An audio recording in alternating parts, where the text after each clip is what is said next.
As we explored last week, sound is pressure variations in the air, and that's continually variable. It's not discrete steps, but constant. The computer can't understand that kind of information. Only thing the computer can deal with is streams of numbers, things represented in ones and zeros, what we call binary information. So there's a process to go from the continually variable sound into the stream of ones and zeros. And that process is called the sampling process, which we talked briefly about before, but I'd like to go into a little more depth here. And before we even get to sampling, I'd like to talk about binary information. You're going to find that so much of what you deal with and so many of the numbers you see when dealing with music production is really based on this kind of information. So a binary information is based primarily on the bit. And a bit is a single kind of memory location. And everything comes down to bits. In a single bit is a 1 or a 0. And that's all you have. And every number is collections of those ones and zeros. So the number of bits determines the maximum number of states or the biggest number that you can represent. If we have a single bit, we can represent two things, on or off, maybe heads or tails on a coin, or on or off of a switch, or a number from 0 to 1. If we want to represent larger numbers, we have to start collecting bits into words. And a word is a collection of bits. And very often in the computer, we make a standardized kind of collection. You'll have MIDI data, for instance, commonly uses 7-bit words. Or if we're dealing with digital audio, we use 16-bit words. So it's important to know kind of how many values you can represent with a specific number of bits or with a specific word length, how many bits you're using in a particular word. If I have a 1-bit word, it's going to be 2 values. If I have a 2-bit word, we can actually represent 4 values. And it really is just all the permutations of ones and zeros with that many bits. So if I have a 2-bit word, we have values of 00, 01, 10, or 11. So we can represent 4 things. So if I wanted to represent the seasons of the year, I could use a 2-bit word and get spring, summer, fall, and winter, no problem out of that. But if I wanted to represent something larger, I would need a longer word length. Now, it's good to know how to kind of know with how many bits, what the largest number you can represent. And it's always 2 to the power of the word length is going to give you the number of numbers, the value that you can represent. So take it on yourself. Let's do a little quiz here. What can you get? How many values can you represent if you have a 2-bit word? What about a 4-bit word? 7-bit, 8-bit, 16-bit, and 24. You're going to see that every time you add a bit, you actually double the number of values, and it gets very large very quickly. Now, when we're representing sound in digital audio, you're going to find that there's a couple standards. CD standard is a 16-bit word. And when we start measuring sound to create digital audio, we're going to find that we make many, many measurements very fast. And each one of those measurements has a specific word length. It's also known as the bit depth, but I like the term word length better because words have length. Bits don't really have depth, do they? So CD standard is 16 bits. So that means every time we measure sound, we're using a 16-bit word. And that really is a great number. We can represent, I mean, everything you hear on a CD is done in that quality. But in the studio, we tend to use a higher word length. And maybe 24-bit would be a great setting for when you're recording. And what that gives you is a wider dynamic range. So we're going to find that the two really important parameters in digital audio, the one we're talking about right now is word length, is related to amplitude, and the one we're about to talk about is the sampling rate, and that will be related to frequency. So word length, the longer the word length, so if I have 24-bit word length, I have a wider dynamic range. And that is going to really, it's not going to be that perceptible, but what it does allow you to do is not record at such a high value. And we noticed that when we were recording, we had to set our input gain very carefully, and we wanted to get as loud as possible without clipping, without ever distorting. Well, if we're recording at 24-bit, we can actually record a little bit quieter and still get a good recording. And that's the benefit because you're not going to be so close to distorting as you're recording. So I really recommend when you are recording, record at 24-bit.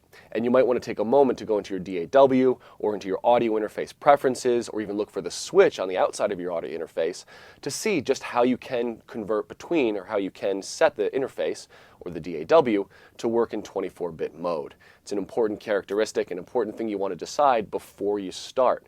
Whenever you're working with these digital audio principles, you want to make sure you set them once and then use them throughout a project. There can be small issues if you do change these settings in the middle of a project. So you want to create kind of a standard for yourself.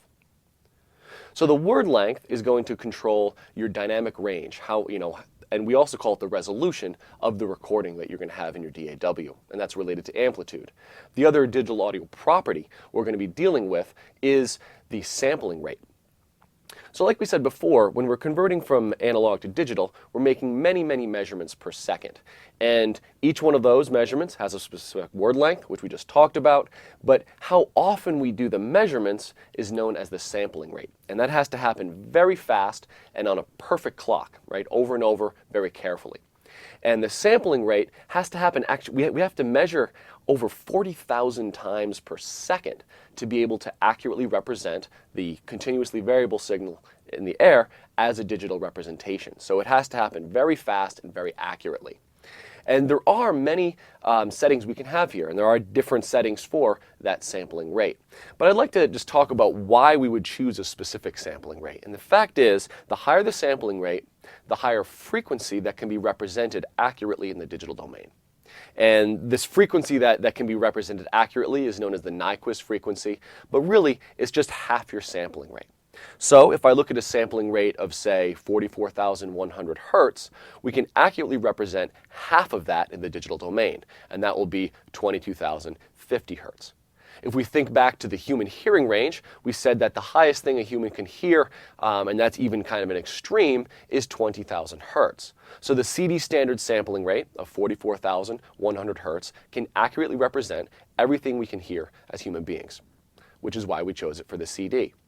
Now, there are some benefits to go to a little higher sampling rate. I'm working with video and working with videographers. You find that they have a standard setting of 48,000 hertz. Now, I don't think the difference in sound is very audible. I don't think you can really hear the difference very much, but it does make it easier to work with a wide variety of people. So I would suggest you actually use the higher settings than we have in a CD.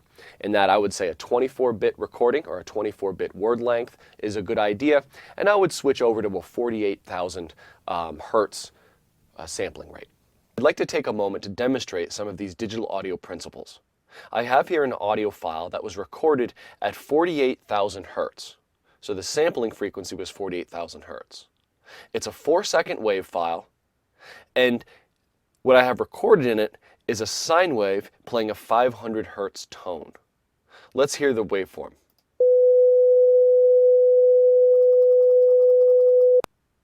If I zoom way in, you'll see it has a sine wave shape, a very smooth kind of shape.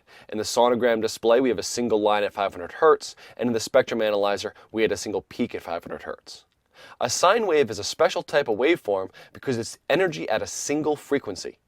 We said earlier that most musical sounds are energy at a fundamental frequency, and then they have partials or harmonics above that. And we saw that with the sonogram and spectrum analysis of my voice earlier.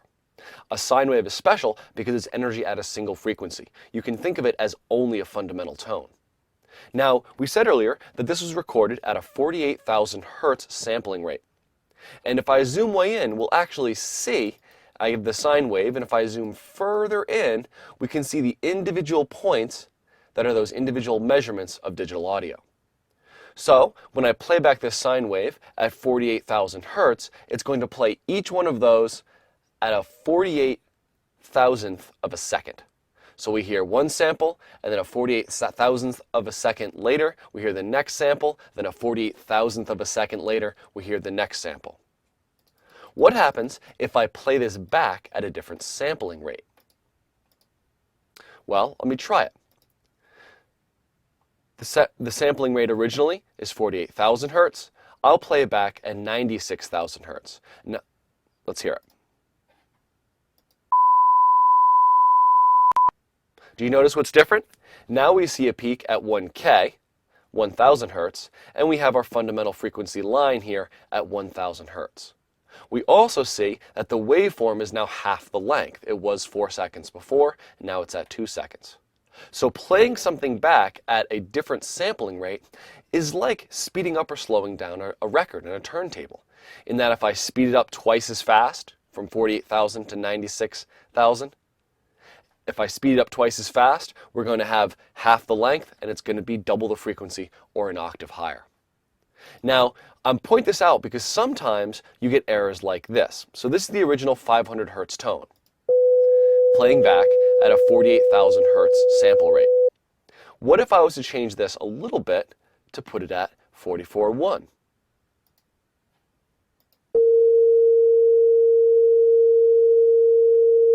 It's a little bit out of tune, and it is a little bit longer. So sometimes when working with digital audio, you'll have a sample rate mismatch, where something's played back at the wrong sample rate. And it sounds as if a record was played a little faster or a little slower, or a lot faster or a lot slower, depending how big the mismatch is. So something to be aware of and to watch out for, and also something that you might want to play with creatively at some point if you want to speed something up or slow something down drastically. Now, the next thing I would like to point out is just how good we are at hearing individual samples. I'm going to zoom in around 2 seconds here, quite a bit, to the point where we see the individual samples. Now, rarely do you need to adjust the level of an individual sample, but sometimes for corrective purposes, if there's a digital glitch, you do want to go in at individual samples, and this DAW has the ability to do that. So I will grab and just move one of these samples in both left and right just a little bit. So you see, I'm just changing a single sample. Remember, there's 48,000 of these per second, right? So it's a very, very tiny slice of time, actually a 48,000th of a second. And what I find amazing is how obvious it is when we hear that.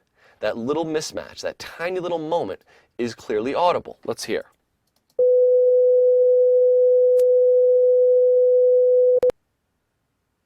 It's kind of hard to see in the spectrum slate, but there's a thin blue line there.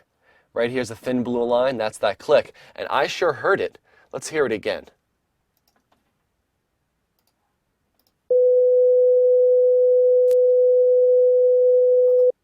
That high frequency click, that was that one sample out. So even a single sample can have a dramatic impact on your audio and the quality of your audio.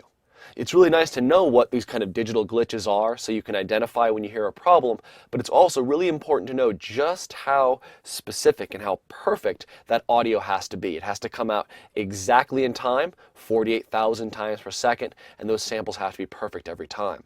If you think about it, that's actually a lot of computational power that needs to happen in the computer to make sure each one of those samples goes out perfectly 48,000 times per second. Because even if just one of them is wrong, it's going to be an audible click for the listener.